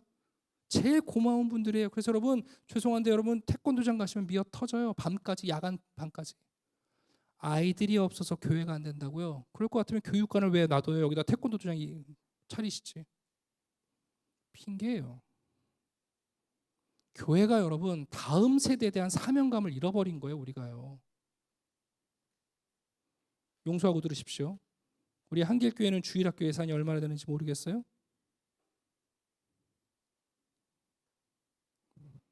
제가 한샘교회 사역을 할 때 우리 유치부 예산이 1년에 1,200만 원이에요. 저는 유치부 아이들이 2명일 때 교육 전도사님을 채용했어요. 장로님들이 반대했어요. 아유, 목사님, 애들 둘인데 그냥 선생님들이 맡고 끼고 살면 되지 뭘 전도사님을 씁니까? 재밌는 얘기 또 하나 해드릴게요. 대한민국에는 2종류의 학원가가 있어요. 하나는 영등포 신림과 같은 학원가가 있고 하나는 대치동 학원가가 있어요. 영등포 신림동에 있는 학원은 어떤 학원이냐면 유명 강사가 가르치는 학원이에요. 그래서 여러분 수강생이 100명 단위예요. 많게는 700명까지 강의를 듣습니다. 일타 강사들. 대치동에 가면 유명한 강사는 없어요. 근데 한 클래스에 4명, 6명, 8명 모이는 학원들이 많아요. 자, 여러분의 자녀를 영등포로 보내시고 싶어요? 대치동으로 보내고 싶어요? 둘 다 별로예요. 뭐 그럴 수도 있습니다. 그냥 자녀가 똑똑하면 안 보내셔도 됩니다.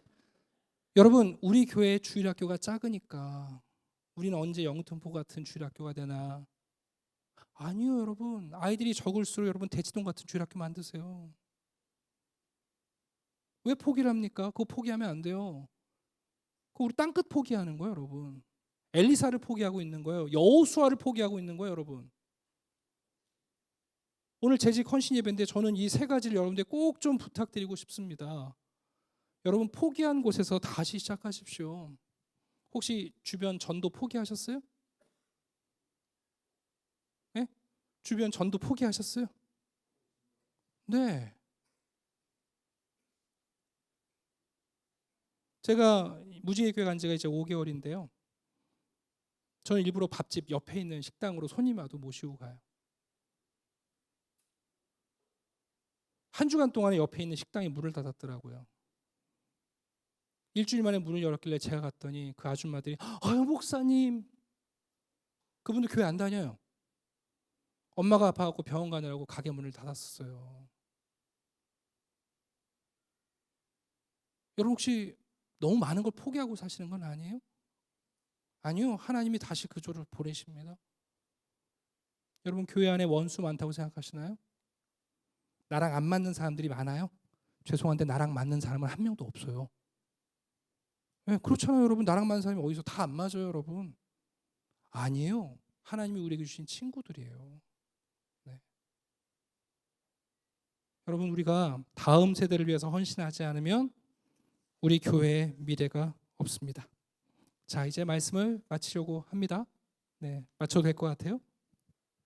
저는 오늘 한길교회 재직 세미나를 왔습니다. 여러분, 재직은 권리직이 아닙니다. 명예직이 아닙니다.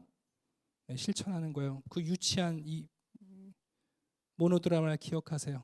여러분, 진짜 지혜가 뭔가 생각해 보세요. 교회 안에 있지만 어리석은 사람들이 있다니까요. 하나님이 안 계시다고 생각하고 사는 거예요. 교회 안에 있지만 오만한 사람들이 있다니까요. 내가 하나님보다 지혜롭다고 생각하는 거예요. 놀랍게 여러분, 끝까지 그 고집을 안 버리는 거예요. 사업을 망하고 패배감을 절고, 그러면서도 여러분 끝까지 내가 하나님보다 지혜롭고 하나님은 없다고 생각하고 살아가는 사람들, 그들에게 여러분 하나님은 지혜를 말씀하세요. 잠언의 지혜는 아들이 낳다 딸이 낳다가 아니에요. 여러분, 지금 무엇이 더 나으니라. 지금은 무엇이 더 나으니라. 우리에게 최선을 선택할 수 있도록 보고 생각하고 게으르지 말고 행동하라고 말씀하시는 거예요. 여러분, 1000명의 교회도요, 제가 10,000명에 있는 교회에 있었는데요, 10,000명 교회도 일하시는 분들은 200명이에요. 나머지 성도들은 주일날 왔다 가요. 정말 여러분, 그 10,000명의 교회가 움직이는 건 고작 200명이 움직이세요. 네. 여러분, 신앙에서 정말 중요한 게 뭐냐? 하나님을 기쁘시게 하는 것도 중요하지만 여러분이 하나님을 기뻐하지 않으면 하나님은 여러분이 하나님을 기뻐하시는 걸로 기뻐하지 않으세요. 네. 내가 왜 하나님 기뻐하는 걸 잊어버렸는가? 예수를 사랑하는 마음이 내게서 사라진 거예요. 예수님 같은 인생이 가장 아름다워 보이는 게 아니라 저 연예인들의 삶이 부러워 보이는 거예요. 예수님 같은 삶이 나의 삶의 모델이 아니라 이건희 씨가 오매불망. 그래서 여러분, 예수님의 삶이 사랑스럽지 않으니까 여기에 관심이 없는 것이고, 그렇게 살고 싶은 마음이 없기 때문에 하나님을 기뻐하는 게 뭔지를 배울 기회가 없는 거예요. 네. 성령님은 우리 안에서 끊임없이 지혜의 말씀을 하세요. 그게 뭐냐? 회개와 개혁이에요. 신앙은 하나님과의 사귐입니다. 예배를 통해서 하나님과 사귀시고, 제자의 삶을 통해서 예수님과 사귀시고, 깨끗하고 거룩한 삶으로 살아갈 때 여러분, 성령님의 놀라운 창조적인 말씀이 우리를 찾아옵니다. 그 믿음 안에서 부탁드립니다. 여러분이 포기한 곳에서 다시 시작하십시오. 애굽으로 가시고, 이스라엘로 돌아가시고, 예루살렘으로 가시고, 불평불만 가득한 백성들을, 그 원수를 친구 삼고, 그리고 무엇보다 한길교회에 있는 귀한 어린 영혼들, 여러분, 우리 사명이 쟤네들이에요. 쟤네들. 네.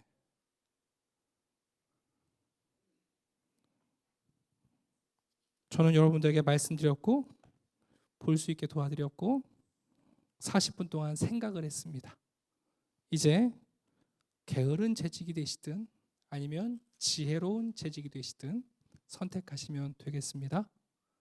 혹시 질문 있으실까요? 뜬금없나요? 질문을 받아서. 네. 네, 이거 묻지 않으면 집에 가서 잠이 안 올 것 같다. 그거 없으신 거 같은데 제가 기도하고로 마치겠습니다. 그리고 목사님 나오셔서 인도해 주세요. 아버지 하나님, 감사합니다. 이곳에 주의 이름으로 모인 교회, 거룩한 성도들이 있습니다.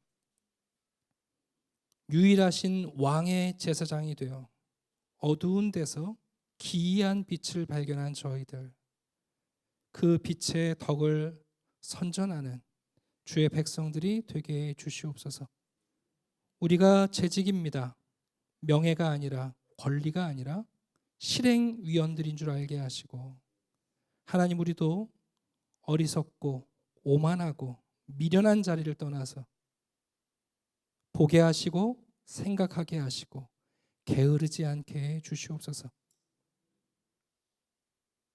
하나님과의 사귐이 있는 신앙생활을 하기를 원합니다. 예배가 살아나고 우리의 삶이 예수의 제자의 삶이 되며 우리의 심령에는 오직 깨끗하여 성령의 말씀을 듣고 또 듣는 백성들, 그리하여 예루살렘으로 원수들을 친구 삼고 무엇보다 우리의 다음 세대들을 위하여 나의 남은 인생을 헌신하는 귀한 일꾼들이 되게 해 주시옵소서.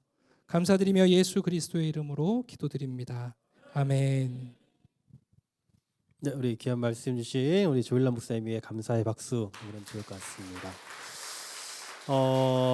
시간이 많이 됐는데요. 오늘 너무 귀한 말씀이기도 했고 또 시간이 좀 너무 짧았던 것 같아요. 조금 더 많은 내용들을 담고 있어서 좀 다음 기회에 또 한번 또 모시면 더 좋겠다라는 생각이 참 많이 듭니다. 우리 그래도 늦었지만 한 가지만 딱 기도하고 그리고 마무리를 하도록 하겠습니다. 오늘 뭐 우리가 들은 말씀의 내용들이 너무 깊고 내용이 많지만 그냥 제가 오늘 결론을 내렸다고 해서 좀 죄송하지만 어쨌든 한 가지를 우리가 좀 기억하고 싶은 것은 결국은 기본에 충실한 교회, 기본에 충실한 성도가 지혜로운 거겠다라는 생각이 들었어요. 받고 생각했으면 행동해야겠죠. 그리고 우리에게 주어진 사명이 뭔지도 알았으면 그 사명대로 살기 위해서 또 몸부림을 쳐야 되겠죠. 또 우리가 그 많은 사명들 가운데 하나가 결국은 또 사귐 아니겠습니까? 하나님과의 사귐, 또 예수 그리스도와의 사귐, 또 성령님과의 그 사귐, 그리고 이런 사귐들을 통해 궁극적으로는 하나님 기쁘시게 하는 걸 넘어 하나님 기뻐하는 삶을 살아가는 것, 그것이 바로 우리 재직 그리고 우리 신앙인들의 책임이고 사명이라는 거 기억하면서 하나님 그렇게 살아가게 하시고 오늘 들은 말씀 그냥 또 잊고 살지 않게 해주시고 정말 오늘 밤에 잘 때 한 번이라도 우리 마음 가운데 울림이 되고 또 그렇게 좀 살아가려고 최소한 한번 좀 몸부림 쳐보는 그런 삶을 살게 해 주시옵소서라고 같이 한번 좀 간절한 심정을 담아서 주여 한번 외치고 동성으로 기도하고 우리 조일남 목사님 나오셔서 축도로 마치도록 하겠습니다. 함께 주여 외치고 기도합니다. 주여, 하나님 아버지 감사합니다. 오늘 하나님께서 우리에게 주신 말씀을 기억하며 이 말씀대로 살아갈 힘을 얻고 또 우리가 행동할 용기를 얻고 그리고 정말 주님께서 우리 가운데 임하시고 함께하고자 하시는 그 사귐의 역사를 날마다 경험하며 살아가는 우리 모두가 되게 하여 주시옵소서.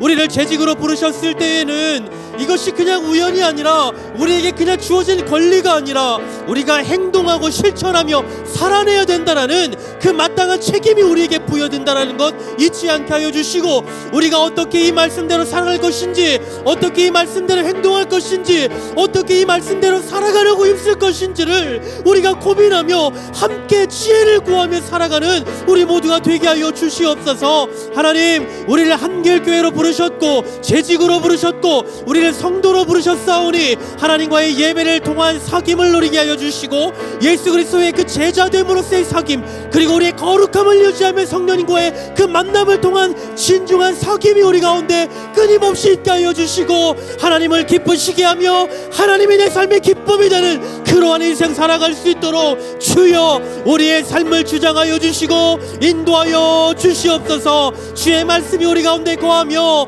주의 말씀 가운데 살아내기를 힘쓰며 그 말씀 안에서 행동하며 살아가는 우리가 되게 하여 주시고 더 이상 보고 생각하는 것에서 그치는 삶이 아니라 이제 우리의 삶이 더 적극적으로 행동하며 살아가고자 하는 그 노력과 몸부림이 우리 가운데 끊임없이 일어날 수 있도록 주여 인도하여 주시옵소서. 그 은혜를 구하며 나아가오니 주여 그 은혜를 구하며 나아가오니 하나님을 사랑하는 성도들의 삶 가운데 하나님을 향한 그 진정한 생각과 몸부림이 일어나게 하여 주시고 그로 말미암아 우리 한길교회가 다시 일어나며 다시 살아나며 사명이 회복되어지며 그 사명을 향해 끊임없이 전진해 갈 수 있는 우리 한길교회 될 수 있도록 주여 인도하여 주시옵소서. 핑계대는 인생 되지 않게 하시고 핑계대는 교회 되지 않게 해주시고 우리에게 주어지고 맡겨진 그 사명이 무엇인가를 인지했다면 이제 살아가기 위해 몸부림치는 우리 모두가 되도록 주여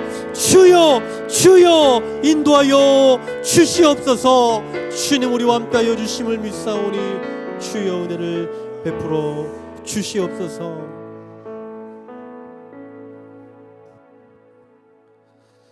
사랑의 아버지 하나님 감사합니다. 우리 한 길을 그 예수의 길을 걷기를 원하는 주님을 기뻐하고 사랑하는 성도들, 도망칠 곳이 중요한 것이 아니라 우리를 받아주는 곳이 있음을 그리스도께서 너희를 받아 하나님께 영광을 돌리심 같이 너희도 서로 받으라 말씀하신 것처럼 성령 안에서 서로를 받고 한 길을 걸으며 하나님의 큰 일을 보게 해 주시옵소서. 새로운 한 해가 출발합니다. 큰 바다에 배를 띄우고 출항하게 하셔서 그 큰 바다에서 크신 하나님의 역사를 보게 해 주시옵소서. 이제는 우리 주 예수 그리스도의 은혜와 하나님의 사랑과 성령의 교통하심이 주님을 기뻐하며 하나님과 사귀며 사명을 감당하기를 원하는 보고 생각하고 부지런한 지혜의 삶을 살기를 원하는 우리 한길교회 성도들, 가정, 기업, 교회 위에 이제와 앞으로 영원토록 함께 하시기를 간절히 축원하옵나이다. 아멘.